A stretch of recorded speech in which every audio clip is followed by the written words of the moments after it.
मज़ारात औलिया हैं, यहाँ पर जाकर शिरक किया जाता है, गैरुल्लाह को पुकारा जाता है। एक बंदा जो कब्र में है, जो जिंदा भी नहीं है, ठीक है, जो मैं एतराज दोहरा रहा हूँ, जिंदा भी नहीं है, ना वो कुछ कर सकता है, बेबस है, उसको जाकर पुकारना शिरक है। ये एक फतवा लगाया जाता है। उसके पीछे बेस्किन आयात बनाया जाता है। जस्ट 3 है, आपने समझ नहीं है। मैं यकीन माने अगर हमारी अवामी अगर कुरान को सही से समझ के पढ़ लेना, हमें कहीं और से दलील देने की जरूरत ही नहीं पड़ती, कुरान ही उनके खिलाफ हो जाता है। बड़ा सिंपल है। मैं आपके सामने ना पहले वो आयात पढ़ता हूँ जो वो पढ़ते हैं, और उसके बाद फिर मैं आयात के अगले पोर्शन पढ़ूंगा जिनको वो नहीं पढ़ते, तो आपको समझ आ जाएगी कि ये क्या मसला चल रहा है। अल्लाह सुब्हानहू व तआला ने फरमाया, फला तदउ माअल्लाहि अहद, अल्लाह के साथ किसी को मत पुकारो। अब इससे साबित क्या हुआ कि जब भी अल्लाह से दुआ मांगो तो बीच में किसी को वसीला मत बनाओ। क्यों किसी तीसरे को बीच में लाते हो? अल्लाह जब सुन रहा है, समी है, बसीर है, हर किसी की इशारत से करीब है, तो अल्लाह खुद फरमा रहा है कि जब मुझे पुकारो तो फिर किसी और को मत पुकारो। लिहाजा जो भी पुकारेगा ना मुशरिक हो जाएगा। ये आयत पेश की जाती है, यानी कि वसीले के इनकार पर, तवस्सुल के इनकार पर, निदा के इनकार के लिए कि किसी गैरुल्लाह को अगर आपने पुकारा है तो देखो ये आयत आप लोगों के खिलाफ जा रही है। मेरा ये सवाल है कि आप कह रहे हो अल्लाह को पुकारो तो अल्लाह के साथ किसी को ना पुकारो, ये कुरान है। क्या किसी को हम माबूद समझते हुए पुकारेंगे तब शिरक होगा, या माबूद समझा ही नहीं, वैसे ही मैंने किसी को आवाज दिया फिर भी शिरक हो गया? क्वेश्चन यहां से धोखा साफ होगा। अब उनको कहना पड़ेगा नहीं नहीं वैसे तो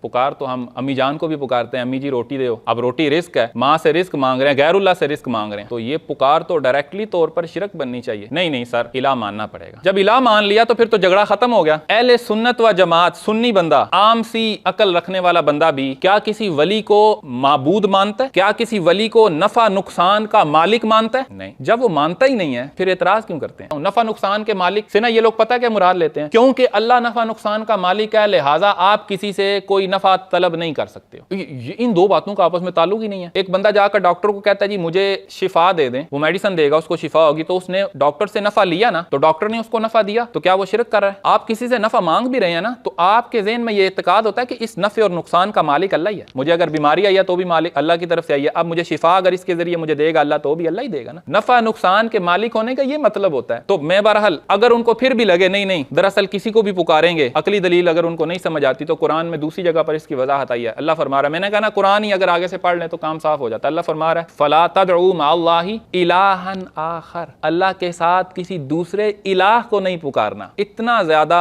मतलब उंगली पकड़ के चला दिया अल्लाह ने कि समझो बात क्या हुई है। उसके बावजूद में अगर जिद होना तो फिर वो जो कहते हैं हम कुरान को मानते हैं, ये वही कुरान मानते हैं जो लेकर आए थे ना खारजी सैयदना अली के मुकाबले में। वो सैयदना अली ने और सैयदना अमीर मुआविया रज़ी अल्लाह अन्हु ने हकम बनाया एक बंदे को, एक सहाबी रसूल को आपस में फैसला करने के लिए, तो वो खारजी कुरान उठा कर लाए। कुरान में आया कि अल्लाह के अलावा कोई हकम नहीं होता, अली तुमने बनाया तुम मुशरिक हो गए। चल भाई, शिरक की तलवार सैयदना अली पर, वो कुरान है जो उठाए फिरते हैं। बहरहाल कुरान से इस फतवे का कोई ताल्लुक नहीं है जो ये लगाए बैठे हैं। आगे चलते हैं, एक और आयत है, ये बड़ी मशहूर है। अल्लाह सुब्हानहू व तआला ने इरशाद फरमाया, वमन अदल्लु, और उससे बढ़कर कौन गुमराह है, मिम्मन यदउ मिन दूनिल्लाह, जो पुकारता है दूनिल्लाह को, अल्लाह के सिवा किसी को। ये दूनिल्लाह का वर्ड है ना, ये आप लोगों ने समझना है। आज दूनिल्लाह जिसको समझ आ गया कि दूनिल्लाह से क्या मुराद है, तो मेरा ख्याल है उसको फिर कोई बंदा पकड़ नहीं सकता, इस मामले में धोखा नहीं दे सकता। जिसने अल्लाह के सिवा यानी मिन दूनिल्लाह को पुकारा, उससे ज्यादा कौन गुमराह है। मन ला यस्तजीबु लहू इला यौमिल क़ियामा, जो क़यामत तक ना तो उसको सुनेंगे, वहुम अन दुआहिम गाफिलून, और वो उसकी पुकार से गाफिल है। आयत है, जो बंदा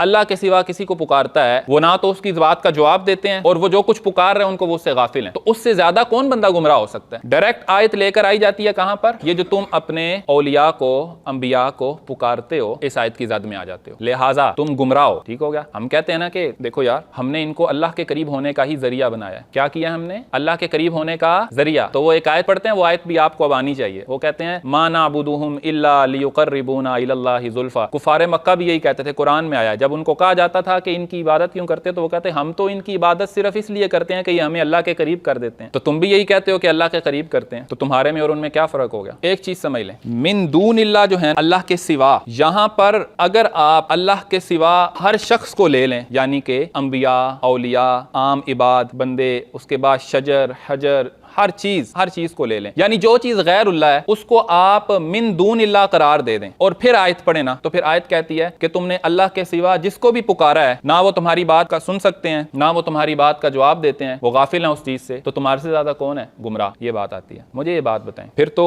ये बात यहीं पर गलत साबित हो जाएगी। मैं गैरुल्लाह में ये यहाँ पर ये शरोज भाई को पुकारता हूँ, या शरोज भाई सुन रहे हैं, कुरान गलत हो गया, शरोज भाई तो सुन रहे हैं, यानी कि ये अल्लाह के शरीक हो गए हैं, क्योंकि अल्लाह सुन सकता है, ये भी सुन सकते हैं। बड़ी कमजोर तौहीद लेकर बैठे हुए हैं। मजबूत तौहीद ये है कि भाई यहां पर मिन दून इल्लाह से मुराद फिर आपको यही लेना पड़ेगा कि आप अल्लाह के अलावा किसी को इलाह समझकर पुकारें। आयत का अगला हिस्सा भी पढ़ते हैं ना, ये तो हमने तशरीह करके बता दी, कहेंगे नहीं जी नहीं है किवें कीता तुसी, आगे आ जाए। आयत का अगला हिस्सा यहां तक आयत वो सुना देंगे। अल्लाह फरमा रहा है वइदा हुशिरन नासु, और जब लोगों का हशर होगा, हशर के दिन अब उठाया जाएगा, कानू लहुम आदान, तो ये जिनको वो पुकारा करते थे ना ये उन्हीं के दुश्मन हो जाएंगे। हमारा क्या दावा है, मिन दून इल्लाह, अगर किसी को इबादत के लायक समझकर पुकारोगे तो मसला है। वो कहते हैं नहीं नहीं कोई भी है पुकारा तो मसला हो जाएगा, शिर्क हो जाएगा। अब वो देखें कुरान क्या कहता है, और जब लोगों का हशर होगा तो जिनको ये पुकारते थे ये उनके दुश्मन हो जाएंगे। वकानू भी इबादतिहिम काफिरीन, और जो ये लोग उनकी इबादत करते थे उसका इनकार कर देंगे। कुरान खुद कह रहा है कि ये इबादत करते थे। ओ भाई हम भी तो यही कहते हैं कि ये आयात जो हैं ये कुफारे मक्का के लिए थी, मुशरिकीन मक्का के लिए थी। मसला ये था कि वो अपने उन माबूदों को बेशक ये समझते थे ये हमें अल्लाह के करीब करते हैं, लेकिन वो उन्हें इबादत के लायक समझते थे। ये आयात समझ आ रही किन के लिए आई थी? सैयदना इब्ने उमर रदी अल्लाह ताला अन्हु, आप बुखारी शरीफ में आपका फरमान है कि सबसे ज्यादा बदतरीन मखलूक खारजी हैं जो कुफारे मक्का और मुशरिकीन मक्का पर नाजिल होने वाली आयात को मुसलमानों पर चिस्पा करते हैं। ये मसला तो सहाबा के दौर में शुरू हो गया था, आज तक हम फेस कर रहे हैं, बदतरीन मखलूक करार दिया। अब यहाँ पर ना वो लोग कहते हैं, देखें आप लोग कहते हो कि ये आयात जो थी ये कुफारे मक्का के लिए आई थी, मुशरिकीन मक्का के लिए आई थी। तुम्हारा भी तो अकीदा सेम है ना, अगर तुम भी वैसा अकीदा रखोगे तो ये आयात तुम्हारी तरफ भी तो इशारा करेंगी ना। तो हम कहते हैं बिल्कुल सर, मानते हैं इस चीज को, तुम साबित तो करो कि हमारा अकीदा कुफार के अकीदे जैसा है। कुफार के अकीदे में हर जगह एक ही बात अल्लाह ने दोहराई है कि ये अपने इन बुतों को अल्लाह का शरीक ठहराते हैं। कैसे? इनकी इबादत करते हैं। हम ये अकीदा रखते हैं कि अल्लाह के सिवा कोई इबादत के लायक नहीं। ये दूसरी आयत होगी, थर्ड आयत है, वो इंशाल्लाह पढ़ते हैं। और वो मेरा ख्याल है 2 आयतों से आपको मिन दून इल्लाह का मफहूम अगर समझ आ गया तो ये आयत अब आपको समझने का बड़ा मजा आएगा। और ये आयत सबसे ज्यादा मशहूर है जो पढ़ी जाती है, कुल उदउल लज़ीना ज़अमतुम मिन दूनिही, और फरमाइए ए हबीब उदउल लज़ीना, पुकारो इन्हें, ज़अमतुम, जिनके बारे में तुम गुमान करते थे, मिन दूनिही, अल्लाह के अलावा उनको पुकारे जिनके बारे में आप गुमान करते थे। फला यमलिकून कशफत दुर्रि अन्कुम वला तहवीला, ना तो वो तुमसे मुश्किल को दूर कर सकते हैं, वला तहवीला, और ना ही उसको फेर सकते हैं। ये जब हम निदा देते हैं ना तो वो कहते हैं पुकारो, ये अल्लाह कह रहा है पुकारो, ये ना तो मुश्किल दूर करने वाले हैं। ये इसी वजह से मुश्किल कुशा किसी गैरुल्लाह में किसी को कहने को ना, मुश्किल कुशा कहने को, गौस पाक कहने को, ये लोग शिरक कहते हैं कि देखो कुरान कह रहा है कि ये ना तो मुश्किल दूर करेंगे ना तुमसे फेर सकते हैं, तो तुम पक्के मुशरिक हो कुरान की इस आयत के तहत। जी उनको बोले सर अगली आयत पढ़ें, जरा बिस्मिल्लाह करें, अगली आयत स्टार्ट करें। अब अगली आयत सुनेंगे तो आपका सीना भी ठंडा हो जाएगा। अल्लाह फरमा रहा है उलाइकल्लज़ीना यदऊना, और यही वो लोग हैं, वो लोग जिनको ये पुकारते हैं, जिनको पुकारा जाता है ना। जैसे आपको पता है ना कुफारे मक्का जो थे वो जिन बुतों को बुत बनाकर पुकारते थे वो बेसिकली पुराने जमाने के नेक लोग थे। इसी तरीके से ये जो यहूदी थे ये सैयदना उज़ैर अलैहिस्सलाम उनकी पूजा करते थे। ईसाई जो है वो ईसा अलैहिस्सलाम की पूजा शुरू कर दी। तो अल्लाह ने फरमाया कि जिनको ये पूजते हैं ना वो लोग क्या हैं, यबतगूना इला रब्बिहिमुल वसीला, वो तो खुद अल्लाह के करीब होने के लिए वसीला तलाश कर रहे हैं। जिसका इनकार उन्होंने आयत से किया है, अल्लाह फरमा रहा है कि भाई तुम ये जो नेक बंदे ये खुद अल्लाह के करीब होने के लिए वसीला तलाश कर रहे हैं। अय्युहुम अक़रब, के कौन है ज्यादा करीब अल्लाह के, वयरजून रहमा, और अल्लाह से रहमत की उम्मीद रखते हैं। तो क्या समझ आया? वो कह रहे हैं कि आप किसी बुजुर्ग को वसीला मत बनाना, आयत से साबित किया। अगली आयत में अल्लाह ने फरमा दिया कि नेक अल्लाह के नेक बंदे जो हैं वो अल्लाह के करीब होने के लिए वसीला तलाश। समझने की बात यह है, अकायदे अहले सुन्नत के ऊपर एतराज उस वक्त होता है जब हम खुद अपने अकीदे को नहीं जानते, या हम कुरान पाक को नहीं पढ़ते, या उनकी पेश की गई आयात को हम खोल कर ही नहीं देखते, बस सुनते हैं और मुतासिर हो जाते हैं, समझते हैं कि शायद ये सच कहा जा रहा है, हालांकि वो फितना बनाकर पेश किया जाता है। आगे चलते हैं। ये तमाम की तमाम आयात पढ़कर एतराज ये किया जाता है कि ना तो अल्लाह के किसी नेक बंदे का वसीला पेश किया जा सकता है, ना ही अल्लाह के किसी नेक बंदे से मदद मांगी जा सकती है। तो मैंने आपको इसकी वजाहत पेश कर दी कि दरअसल मामला क्या है। अब चलते हैं कि सहाबा इकराम सालिहीन उम्मत, क्या इन लोगों ने अल्लाह के हबीब को वसीला बनाया है? ये रवायत है सैयदना जाबिर रज़ी अल्लाह ताला अन्हु से। इमाम तिरमिज़ी ने इसको रवायत किया है, सुनन निसाई में रवायत मौजूद है, बैहकी शरीफ में रवायत मौजूद है, तिबरानी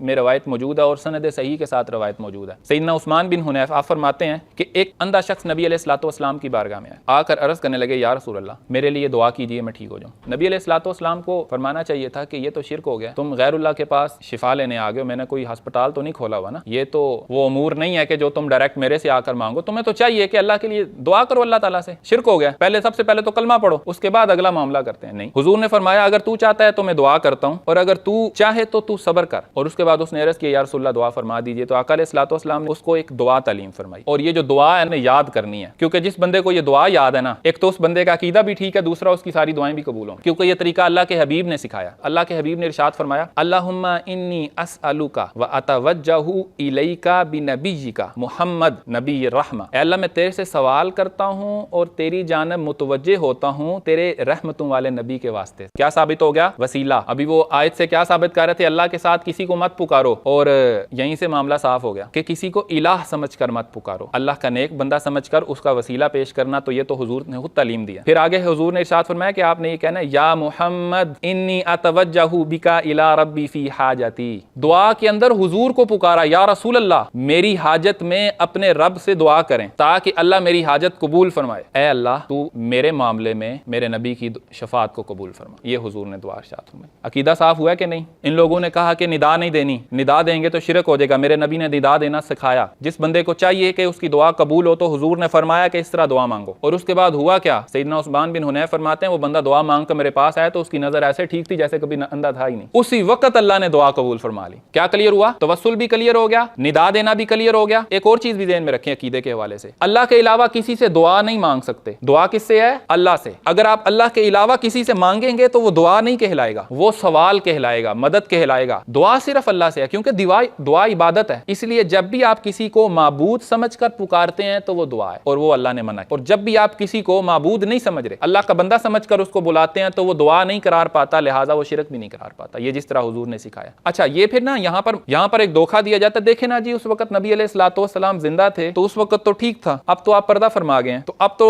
नहीं मांगी जा सकती। सैयदी इमाम फखरुद्दीन रज़ी अल्लाह ताला अन्हु आप फरमाते हैं तो ये तो फिर इन लोगों ने जिंदों को अल्लाह का शरीक बना लिया कि जो लोग पर्दा फरमा गया उनसे जो मामला शिरक है, जिंदों से वो मामला दुरुस्त है। तो ये जिंदों को अल्लाह समझते हैं जो उनसे मांगना ठीक है। ये तो डायरेक्ट शिरक वाली बात है। शिरक तो शिरक है। जिस तरह इस दुनिया से पर्दा फरमाने वाला शख्स गैरुल्लाह, उसी तरह जिंदा शख्स भी गैरुल्लाह। अगर वहां पर शिरक है तो यहां पर शिरक क्यों नहीं हो रहा? हर जगह से फंसते हैं, कोई जाए फरार नहीं है। अगर कुरान को पकड़े तो कोई जाए फरार नहीं है। चलें ये ना हम आगे हदीस से क्लियर कर लेते हैं यही मामला। हदीस दरअसल ना वजाहत होती है ना, उसमें तशरीह होती है तो जरा वाज़ेह समझ आ जाती है। हजरत बिलाल मजनी रदी अल्लाह ताला अन्हु एक दफा मदीने में कहत पड़ गया तो आप रसूलुल्लाह सल्लल्लाहु अलैहि वसल्लम की बारगाह में चले गए। जाकर अर्ज़ किया, या रसूलल्लाह पानी नहीं है, अल्लाह से दुआ कीजिए अल्लाह पानी अता फरमाए। मिज़ार मुबारक पर जाकर मांगा जा रहा है, जिसे आजकल डायरेक्ट शिरक कहते हैं ये लोग। पता नहीं इन्होंने शरीयत किन लोगों से लिया। कहा या रसूलल्लाह पानी, तो उसके बाद आप फरमाते हैं मुझे ख्वाब में बशारत दी गई और फिर मदीना में बारिश हुई। तो ये लोग कहते हैं ये ख्वाब की बात का एतबार नहीं है, ये हदीस दलील नहीं बनती। ख्वाब की बात का क्या एतबार है? हम कहते हैं हम ख्वाब की बात नहीं करते, आप सहाबी रसूल का हुजूर की बारगाह में जाना ही देख लो, इतना ही समझ लो। अल्लाह सुब्हानहू व तआला से ये दुआ है कि अल्लाह सुब्हानहू व तआला अपने हबीब का अदब करने की और मोहब्बत की तौफीक अता फरमाए। हफ्तावार लेक्चर में शिरकत के लिए अपने करीबी बुरहानिया के सेंटर में तशरीफ लाएं।